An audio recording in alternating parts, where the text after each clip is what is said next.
саламатсыңдар ма балалар? Бүгін бізде екінші сабақ. Отанымның табиғаты. Жаңа сөздер.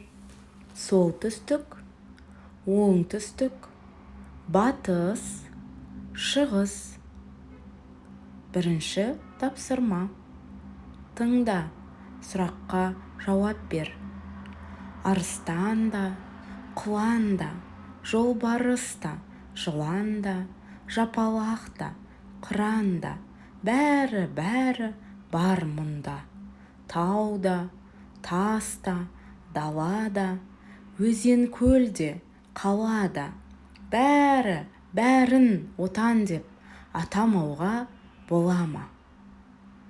Бұл өлеңнің авторы Сағыныш Намазшамова. Енді сұрақ, өлең не туралы? Балалар, қалай ойлайсыңдар? Өлең не туралы? Өлең әрине біздің отанымыз туралы, я? Біздің жан-жануарларымыз, біздің тау-тасымыз, табиғатымыз, яғни, я? Екінші тапсырма. Оқы. Қандай сұрағына жауап беретін сөздерді тауып айт. Менің туған жерім Көкшетау қаласы.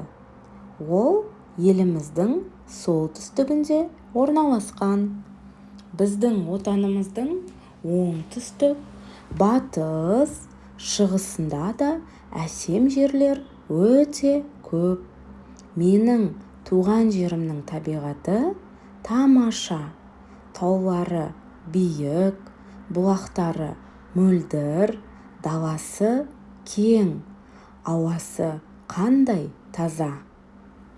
Балалар, мәтінді оқыдық. Мәтін туған жер туралы және оның табиғаты туралы екен, я?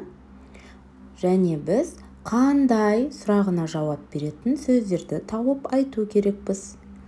Қандай жерлер? Әсем жерлер. Қандай? Тамаша. Қандай? Биік. Қандай? Мөлдір. Қандай? Кең. Қандай? Таза. Үшінші тапсырма.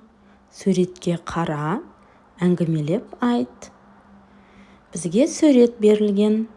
Және балалар ескере кететін бір жайт, біліп ал деп тұр, я? Шақтық мағына, өткен іс-әрекет. Біз әңгімелеу барысында өткен шақты қолдану қажетпіз. Ол кезде қосымшаға назар аударамыз. Орманға бардым, жануарды көрдім, тауға шықтым, далада ойнадым. Яғни өткен шақты білдіріп тұр. Д, Т деген қосымша арқылы, я балалар? Орманға бардым. Д деген қосымшаны жалғап тұрмыз. Осыған назар аудару қажет. Олай болса, әңгімелеп көрейік. Мен демалыс күні отбасыммен тауға бардым. Ол жердің табиғаты өте тамаша екен. Біз тауға шықтық. Дала өте кең, ауасы таза. Мөлдір бұлақ ағып жатыр. Мен гүл тердім, ойнадым.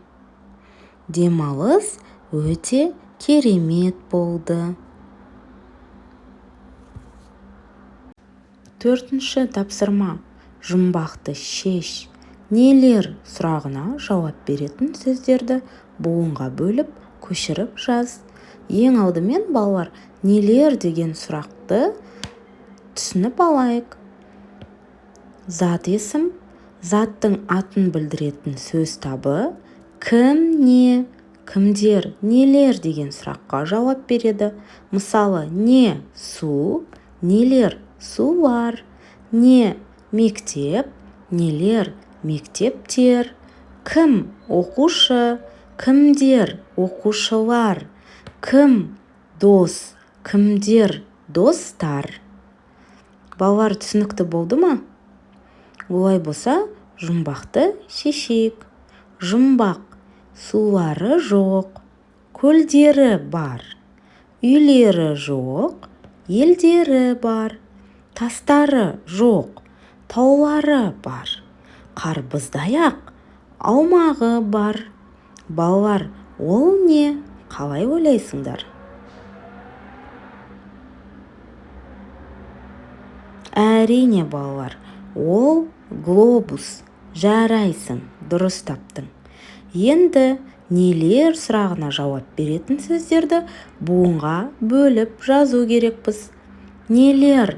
Сулар. Нелер? Көлдер. Нелер? Үйлер. Нелер? Елдер. Нелер? Тастар. Нелер? Таулар. Балалар, сабақ түсінікті ма?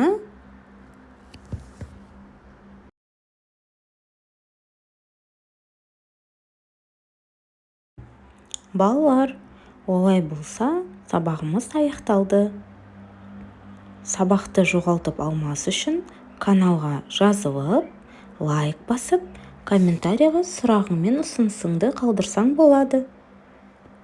Сау бол!